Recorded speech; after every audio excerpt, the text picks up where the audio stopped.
और शहीद अरशद शरीफ के कत्ल की तहकीकात के लिए कायम JIT का चौथा इजलास। आज के इजलास में 4 अफराद के बयानात कलमबंद किए गए। जराये के मुताबिक PTI के रहनुमा मुराद सईद भी के सामने पेश हुए। मुराद सईद से अरशद शरीफ को मिलने वाली धमकियों के हवाले से मालूमात ली गई। JIT ने आइंदा इजलास में मजीद अफराद को भी तलब करने का फैसला किया है। कल JIT का 5वां इजलास होगा जिसमें मजीद अफराद के बयानात कलमबंद किए जाएंगे। अगर आपको ये वीडियो पसंद आई तो हमारे चैनल को सब्सक्राइब करें और बेल आइकन पर क्लिक करें।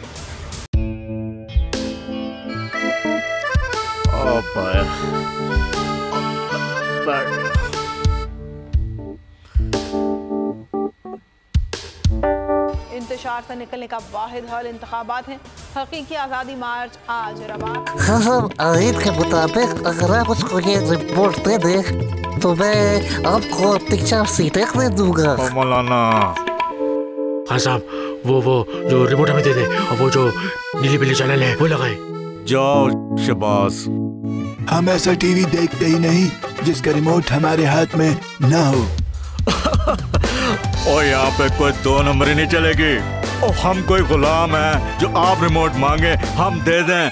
Absolutely not. यहाँ पे सिर्फ पाकिस्तान का नंबर 1 चैनल चलेगा, बोल, जो हकीकी सहाफत की जंग लड़ रहा है। पाकिस्तान के लिए कोई और नहीं, सिर्फ बोल खड़ा है। आप सब भी बोल देखें।